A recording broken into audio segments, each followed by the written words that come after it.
We're back with our laser cut leather bookmarks, and what I want to show you now is how to dye this leather. In my previous video, I wanted to keep things really basic. So all I showed you was how to get those magnets attached and to stitch everything together. But now we're going to bump it up a notch and make them look even better. And our first step is to dye them. Dyeing is really easy, but you're just going to need a few things. I'm going to go ahead and dye these a nice show brown. It's a beautiful dark brown that I really like. I'm using Pro Dye for that, which is an alcohol-based dye, which is why we're not at my leather workstation. We're out in the garage so that those vapors have a place to go. We're going to need a little tub for us to do a dip dyeing those. You could also use a brush or something in order to dye these pieces, but I find doing a dip dye gets us a lot better color. Got some gloves because humans are leather too, so we're going to dye our skin if we get that dye on it. Also be careful with what clothes you are wearing and where you do this. This dye is not coming out of anything, so if you get it on something, it's going to be permanently on this. So don't go dyeing anything in your living room. I've got a little plastic fork to help me get the things out of there, but if you've got gloves on your hands, you can just reach in as well. Obviously, we've got my leather pieces that were already cut on the laser. Now this file is available for download as well as instructions, materials, and tool lists. And right now, for the next 48 hours, it's on sale for 99 cents. So if you're watching this within 48 hours of me releasing the video, go ahead and grab that at the discount. Otherwise, it's really not that expensive if you pick it up after the fact. But make sure you hit that subscribe button and turn on those notifications so that you know the next time I release a video and get access to those templates for a cheaper price. Beyond that, we've got some paper towels that we can put stuff on, as well as some clean paper towels to clean up any excess dye that ends up on those leather bookmarks. I also have a funnel here, and that funnel is for getting my dye back into this bottle once I'm done. As long as you don't have a lot of artifacts and debris in that dye, you can keep reusing it. One thing I will note is this terrible container that I have has handles on it. Don't get one with handles on it. It makes it really hard because of the handles and the design of this tub to get things poured back into the bottle. So make sure you get something that has nice smooth sides for pouring things back in. Beyond that, just do a bit of research on what your container is made out of to make sure this dye isn't going to eat through the material that's in there. Other than that, it's pouring our dye into the bucket and doing some dipping. So let's get going. So this is Beveling Show Brown Pro Dye. They do have some other dye types that are water-based that just don't have the alcohol in it. So it's a little bit safer to do it in a less ventilated area. But I find this Pro Dye really gets the best coverage. I'm going to scoot my container over here because I do not want that falling off of my workbench. And then all I got to do is start dropping them in. Just making sure they're fully submerged and not dropping them too hard so that I splash out of my bucket. Those first couple are in there. They really do not need to be in there for very long. I am going to throw a glove on though, so that at least one of my hands are protected, unless in case I need to grab something. And now I'm going to use my fork and fish a few of those out. I'll just grab it, lay it down on the paper towel. They definitely absorb up that material, or that dye, which is great. And you get really good coverage with this Pro Dye. There's lots of different colors out there. So I'm sticking with this show brown, but I mean, you can get lighter browns, English brown. One I showed in the other video, I can't remember the name of it, but it's more of a little bit reddish type brown. But I really like this. It's almost black, but if you look up close to it, it's got a nice dark brown tint to it. But you can get blue, you can get red, so you can really do a variety of colors for your bookmarks so that if you've got an online store, an Etsy shop, a Shopify shop, you're going to be able to give a big variety of bookmarks that people can do. And like I said, if you want, you can do a laser engraving of these, someone's initials, a cross, a soccer ball, basketball, Bible verse, all sorts of things. I mean, really, whatever you've got room for, you could engrave on there. So you can be selling customized bookmarks to people. And if you watched my other video, and I definitely encourage you to go ahead and jump back and take a look at that video, I walk you through the sewing of these, the saddle stitching, and it is super easy. I hope I conveyed that in my previous video. So if you've got a laser, you can go ahead and cue up some leather. This is 2 to 3 ounce leather, which I discussed in my previous video. And if you download my file, you're going to get the SVG cut files for your laser. You're going to get the settings I use. You're going to get material list, optional list. So stuff like the dye and things like that I consider optional because you could make it without dyeing it. But then there's a basic list of what I really think you need to have. And I walk through that in the other video. But as you see here, it does not take long to get these dyed up, which is why I decided to go ahead and do quite a few at once, because it takes longer to do the setup to get all of the dye ready, all the pieces ready, than it actually does to do the dyeing. And then typically, what I'm going to be doing is I will wipe off the excess dye using one of these clean cloths, and then I'll let them dry. They dry pretty quickly, but typically based on my schedule, I don't have time to get back to it. So they usually end up getting to sit for about a day before I get back in to do anything with them. One thing to note, so your laser may add or may drop some ash on there. You may have a little bit of soot on there from lasering the stuff.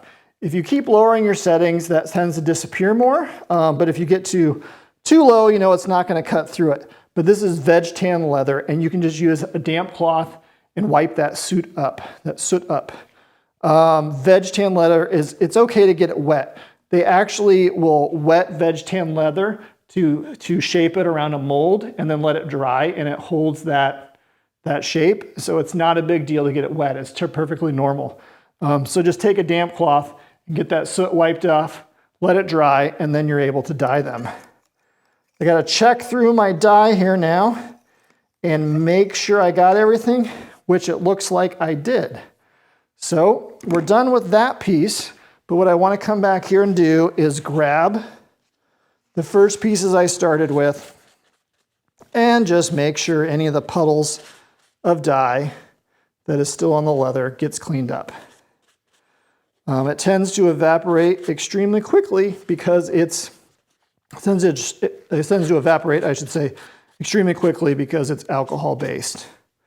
So there isn't really much here for me to come back and clean off. When it is fully dry, I usually hit it again just to get any dry dye off the top that may be left. I'm going to pour this back into my container off camera because if I do it here and I spill, I'm going to make a gigantic mess. But these are all set. They're going to dry, and then we're going to take them down to my leather workbench, and we're going to start doing the other steps to make the most awesome laser cut magnetic clasping leather bookmarks that we can make. We're back down at my leather workbench, and we've got those dyed pieces with us. I'm going to go ahead and set some of these aside because I don't think you want to watch me work on all of these.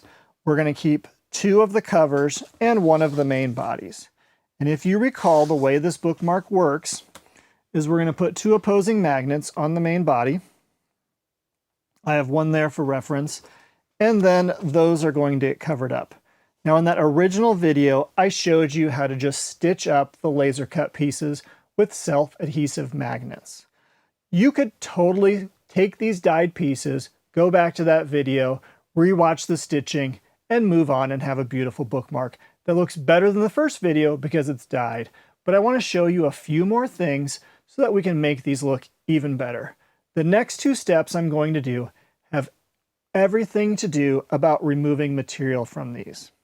Now I'll caution you, one of these steps I should have done before I dyed, so I'll have to come back in and do a little bit of dye touch-up, but not a big deal. Like I said, we're going to be removing material. The first thing we're going to do is that we're going to have an edge here that's going to be harder to get to once it's glued up. So what I want to go ahead and do is bevel that edge. So we're going to use this tool here. It's called an edge beveler, and it just takes off that sharp edge. Now we're using 2 to 3 ounce leather, which is already pretty thin. So if you wanted to skip this step, it probably wouldn't be a big deal, and your customers wouldn't notice it too much. But it's a nice little touch. Now this is the one where I messed up, and I should have done it before I dyed because I'm going to have to come back in and touch up this edge, but that won't be too big of a deal. So what this does is just take that corner off. And if I do it right, I get it in one little piece. And then I do it to the opposing side as well.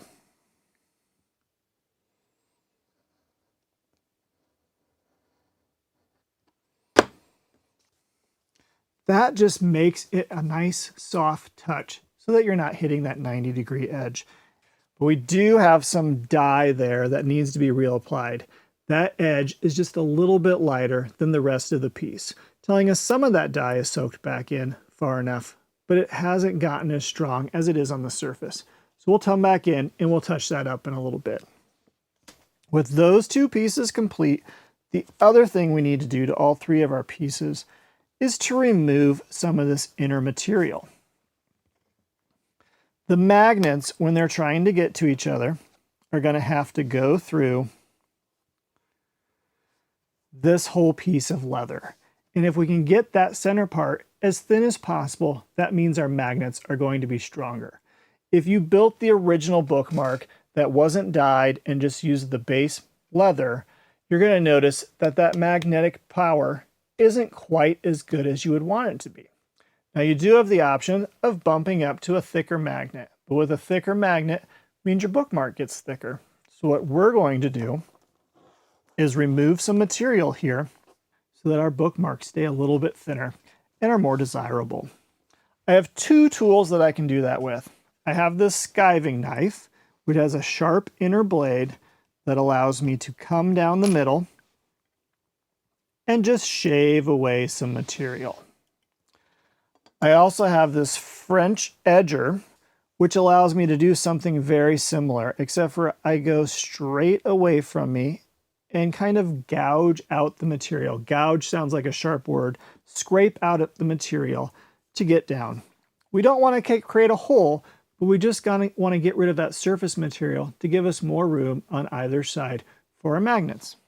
I'm going to grab my sample magnet, and on each of my pieces, I'm going to use what is called a scratch awl. It just has a sharp point, just to denote what area I need to scrape away. Now we're on the inside of the bookmark here, so as long as we're careful, we don't need to worry about the beauty of it because it'll all be closed up. But we just want to clean out a specific small area so that magnet can just tuck right in there. So what the scratch awl does is just scratch the surface, and you don't need this. You can definitely do that with a pencil and make some marks on the inside of this bookmark. But I'm going to go ahead and use my scratch awl.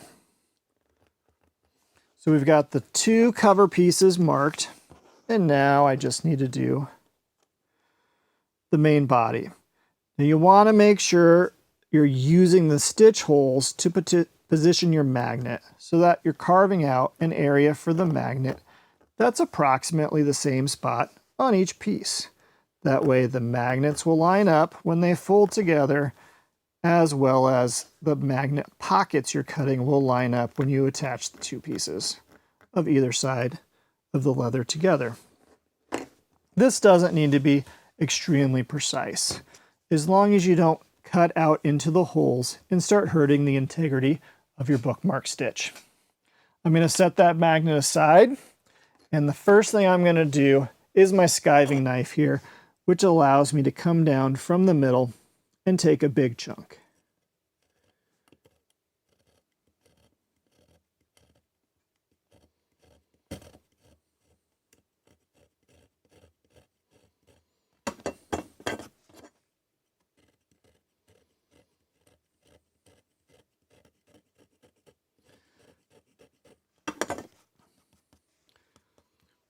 That's how that skiving knife works, where we just come down from the top.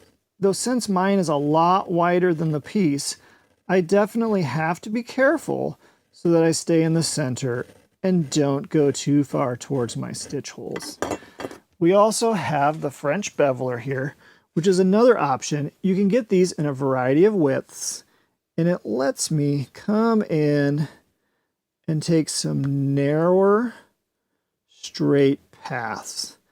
And depending on what size of one you have, you can take some bigger chunks out widthwise. So I do have a slightly wider one here. And let's see how it does on there. In my case, that might actually be the easiest one to work with.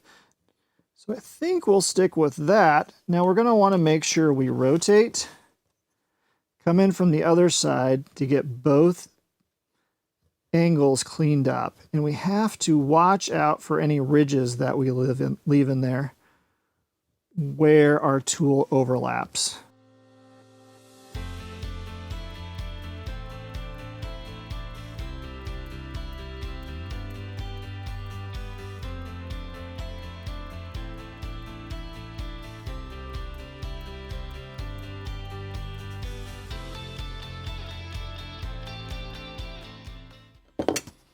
Now we are losing a bit of the die on this, but we are on the inside of our magnets.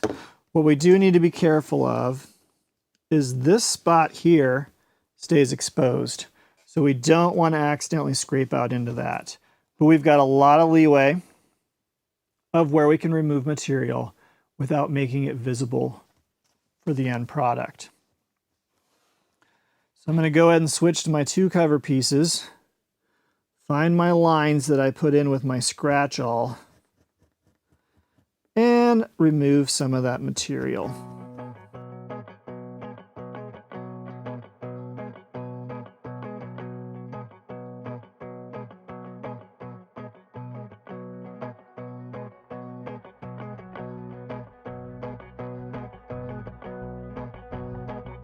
And there we have the material removed. So we took care of those outer edges that are going to be harder for us to get to. We also took care of these inner centers to give us some more room for our magnet so that material is not quite as thick so that it will touch better when we clasp. The last thing I need to do is re-die that edge that I beveled. Now you'll want to do that beveling before you do your main dyeing. Then you don't have to worry about this step. I, on the other hand, need to just touch that up, and then it needs to dry for at least 2 hours, but ideally 24 hours is probably best. I've just got some rags here that I'm going to get some dye on, and then just touch up that edge. It won't take long. I'm not going to worry about putting gloves on, though I probably should. I'm just going to be super careful, get a little bit on my rag, and just touch up that edge. And then it's not even noticeable. Same thing on this side.